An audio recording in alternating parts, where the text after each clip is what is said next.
Hey everybody, my name is Scott Berg. This is a brand new YouTube channel called Marketing Tips, Tricks, and Insights. I actually have been asked a number of times, and quite frequently here recently, to begin to put together kind of a series on all the different learnings that I've had from my career and past as well as in present. Because there's so many unique things about marketing that have changed. So thus, I've created this YouTube channel so that I don't have to answer everybody's questions on the phone all the time. I can actually point people, I think, to the YouTube channel for them to take a look at things. So this is episode 1 of what hopefully will become a ongoing series of marketing tips and tricks. So I'm going to put the video certainly here on YouTube.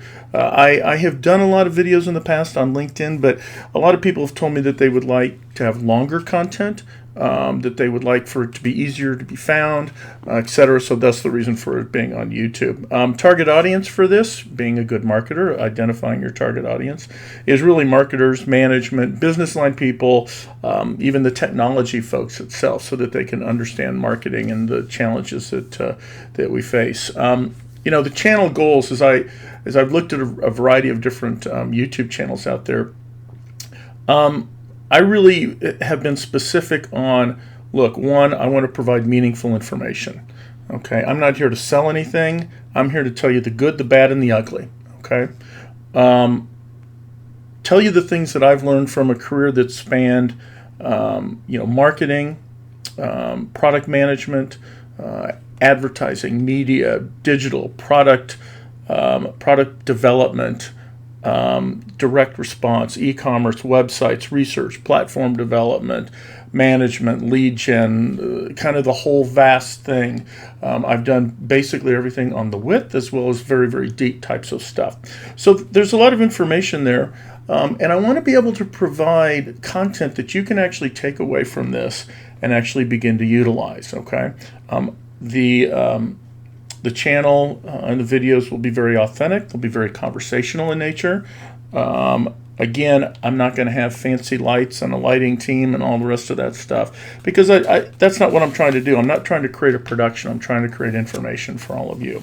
Okay, so let's dive right in to the first topic, and this one has certainly become the topic that everybody's trying to deal with, and that's the COVID-19 coronavirus situation that has really impacted companies from a financial perspective, from an employee perspective, and from a long-term perspective of how they actually operate moving forward.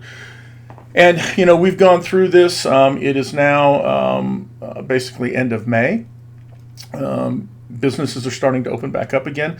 And there's, I think, some trepidation as to what marketers should actually do. So here's my take on this is, look, everybody's kind of held off. They've probably taken cuts in their budget. They've reassessed all of their different programs. And now they're all kind of trying to determine, when do I move forward? When do I not move forward? And certainly, there's going to be a lot of pressure on marketing and sales to be able to begin to really generate revenue for the third and the fourth quarter of this year, to try to make up all the losses, frankly, that have occurred, but really to reset as you start to move forward. But again, you've got limited resources now, so how do you go about doing that? Should you stay and not do anything at all? I do not believe that. I think you need to be moving forward now. In fact, I think you should have been probably moving forward 6 weeks ago and doing a lot of different planning. But here's some things that I've come up with that I think you should take a look at. Okay, so let's start at the first one. That's financial. First thing, you need to go confirm the third and fourth quarter revenue numbers and expense numbers with finance. I know it sounds almost stupid to even say this, but here's the challenge with this: is sometimes finance either one doesn't release some of those numbers because they don't want them out, or they They may release them, but they change on a consistent basis, and you may not get that information that you need. Second, you need to actually confirm those numbers with those guys that own the product itself, because sometimes the numbers that they have and finance have are two completely different set of numbers. And so if you're going to be pushing marketing activities and you're going to start to invest money into particular products, you really need to understand some of the things that are going on from a financial perspective. Again, identify your third and fourth quarter marketing run rates, not just the total budget that you have for 3 and 4Q, but how much you have for the first quarter of third quarter, or the first month of third quarter, the second of third quarter, if your budgets are set up that way, so that you can be able to load up the production side and then the execution side appropriately with your budgets itself. As it relates to revenue and sales, this is the time when you've got to sit down with your head of sales and go, okay, look, how many leads do we need to bring into you guys? So sales qualified leads. That's going to help you then determine and go backwards as to how many MQLs you need to bring in to be able to reach that. Now, that is going to be a big challenge probably with the way the current environment is, as everybody else's budgets have been cut, and they're trying to figure out when to start and stop and all the rest of that. But it's something that you've got to start to think of so you can get a run rate aligned with them. Okay, so let's continue on with sales itself. You've got to, as I mentioned, determine that MQL and SQL flow. You're going to find that they may have released salespeople, right? And they don't have the ability to actually drive that number of MQLs, SQLs. They may also want them completely changed up from the plan that they had before. They may want to change it by product, by geography, by sales team, by salesperson, frankly, because all those goals have probably changed themselves. Also take a look at the MQL, SQL criteria. Should you loosen those up so that they're not quite as tight, so that you can drive more volume in MQLs? Or do you want to actually tighten up the MQL criteria and only drive very, very high quality leads because perhaps sales, they don't have enough people to actually call on folks, etc. So you've got to kind of start to think about those types of things as well.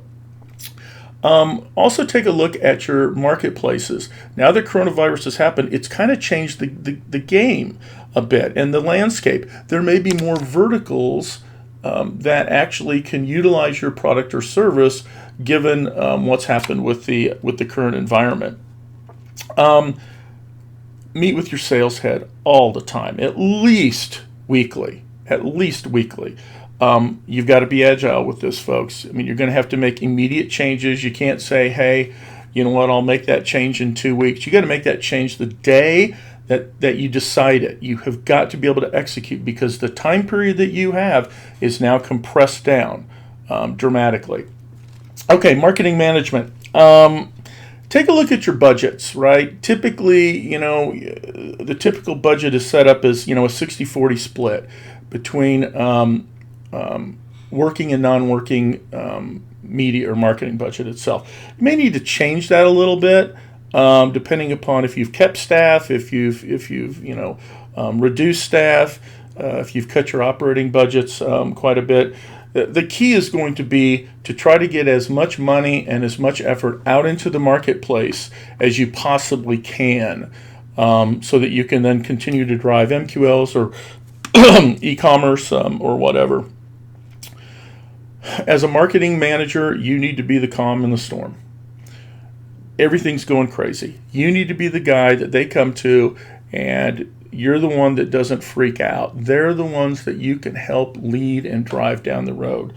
And so that includes not just the leadership side, but also the management side. Make sure that you're providing very clear, straightforward thoughts and being able to achieve the goals.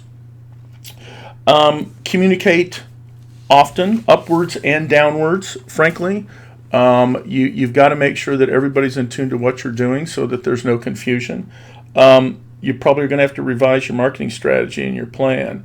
Now, you've got the big plan that you put in place at the beginning of 2020. You're probably just throwing pages out of that thing at this point in time. I would take that and take down the things that just aren't relevant. Get rid of those right away. And then start to focus in on, okay, what is the company's goals moving forward, right, for third and fourth quarter? Financial goals, that could be customer service, whatever it is out there, and align yourself to those particular goals. That's what you should be doing anyway, right? But there may be other things that you want to take a look at that you've had in the pipeline. For instance, you might want to have done an agency search right now. In fact, I wouldn't bring any agency searches on board the last half of this year. It's a distraction. The same thing as it relates to platforms. If you have new platforms that you were planning on rolling out, okay, they can be a distraction. They can also impact the business from a sales perspective. You need to look at those very cautiously and determine what you need to do. So, because it could have a big impact, and then the person that they're going to blame is going to be the marketing department. Okay, HR. You've considered the remote hiring that everything is going on. Remember, marketing can be done anywhere. You don't have to have people sitting in the office. In fact, I think sometimes it's better that it is remote. A lot of those people actually get things done in a much faster way.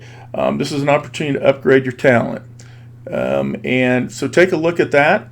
If you happen to have hiring recs that you can go out in the marketplace with. MQL demand initiatives. I've written this down.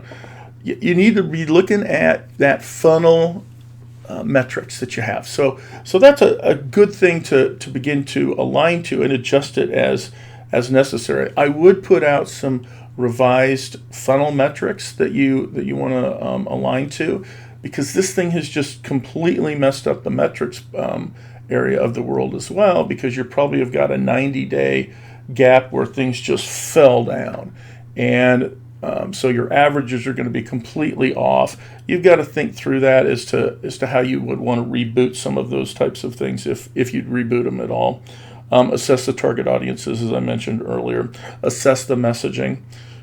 Ensure that the messages are appropriate and sensitive from a cultural perspective, from a product perspective, etc. Strengthen your call to messaging out on the website with demand generation initiatives, etc. Okay, the website, that's been an area where people have really put a lot of emphasis in given the COVID situation. But frankly, what they've done is they've put a banner up on the homepage that have said, hey, we're taking care of our customers and this is what you need to do. We're doing this, we're washing our hands, we're wearing masks, all of that. You're giving everybody that information that makes them feel good and have confidence in you as a business. Now you need to begin to move that towards how can your product or service really help them during the COVID situation as they start to bring up their business. So it's time to start to migrate towards that type of a messaging itself. So take a good hard look at that. You probably want to update your frequently asked questions as well to include things that are related to the COVID situation. New content. If you can tie some of the new content and learnings that you have, how your products can help service a customer specific to coronavirus and the situation there, I would start to put that content out. That could be everything from a brochure, collateral, online digital exercises that they can go through. It could be videos, social posts, whatever it is, start to think along those lines as well. Change and update your demand generation forms. Some products may not be applicable in the new environment. Again, then you may have some additional products that may be more applicable now. So you want to put those onto your demand generation forms.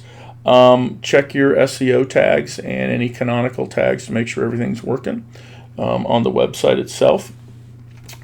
With all of this change that's going on, the one area that can always kind of trip you up is the processes, right, that occur through your website that gets connected into other systems itself, to your marketing automation systems and how those may get connected into the sales systems to send leads back and forth to those systems itself. So make sure that your processes are also aligned and that they've been bulletproofed before you really start to make a lot of effort in promoting those types of things. Okay, events and trade shows. Everybody's canceled events and trade shows. There's nothing going on, I'm assuming, for the rest of 2020. But that doesn't mean that you shouldn't start thinking about things for 2021. I'm sure that your events head and the folks that run events are looking at these types of things as well. Start to look at future topics that are directly related to challenges associated with COVID. And again, bring in speakers who can actually discuss those opportunities. Again, you may want to also think about, the webinar type of a situation, or doing a conference online where speakers can be brought up and have those discussions as well. It is a very interesting time for conferences.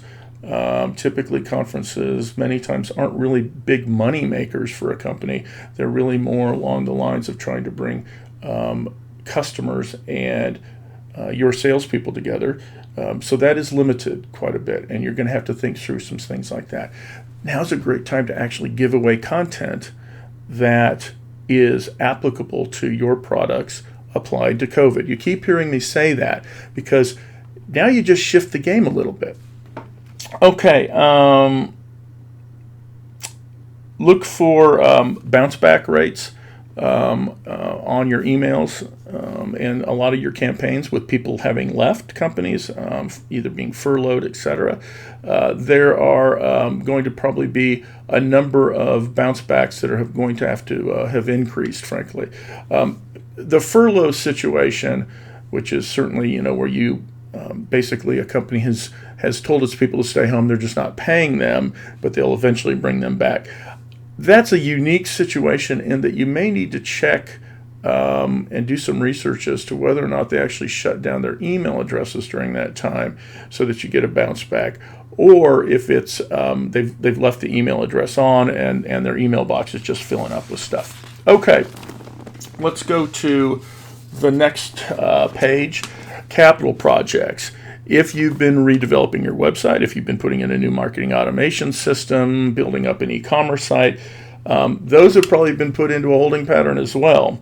You probably need to start to have conversations about when you want to bring those projects back up. Hopefully they can be brought up in 2020. If not, really start to align them for 2021. Meet with your Scrum Master and sit down and identify the issues and get alignment between you, the product groups, as well as IT and of course your vendor support. You may need to realign the launch requirements for these types of projects as well. I would recommend that you don't try to pull forward with something, and if you've been out of the market for 90 days, that you try to, with the project, that you try to make up that 90 days in the same time that you said you were going to be able to launch the product. That is always a recipe for disaster. Issues happen. You're going to run into overtime. You're going to run into a variety of different things in the marketplace that are going to hurt you. Again, be very sensitive to launching new technology during third and fourth quarter, given the revenue implications associated with it. Agencies and vendors. First of all, you probably have had to reduce your spend down with those folks, and they've probably laid people off. So you need to really reassess all the people that are on the account. You may have more people that are top heavy in executive management that are really there to just do the overall relationship management, review some things, and you may have reduced the amount of worker bees down at the bottom that are individual contributors that typically are lower cost. So you need to adjust that a little bit, because if you've got more people at the top and you're spending more money there but you're not getting the output, you need to switch around who's on the account and where you're putting your money. You need to really share that new marketing plan with them, new financial targets that you have, so that they're in tune to that as well, and understand that there have been changes in the marketplace, which certainly they are aware of. And with this, pay your vendors and your agencies on time. I say that because here's the deal. An agency or vendor is not your bank, okay? Because finance is going to tell you, hey, guess what? We're going to push out another 15 days or another 30 days. If companies have bought media on your behalf and you have a net 45 deal with them, okay, they're holding somebody else to providing them the capital that they need in the payment. So be very, very strong with finance that you need to pay on the original contractual terms. That is going to be a challenge sometimes with finance and with management. And if you can't get it all paid, pay a portion of it, net 45. So at least there's some type of flow of funds. You need to treat your agencies right during this time. They're true vendors and true partners to you, and you need to keep that in consideration. Okay, media. I would begin buying media now.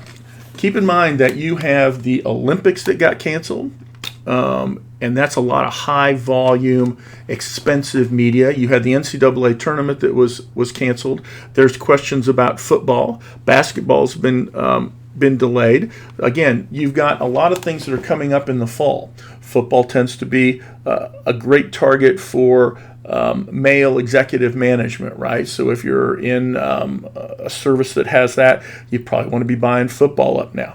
The other reason why you want to be buying this stuff up is that there is a glut of inventory.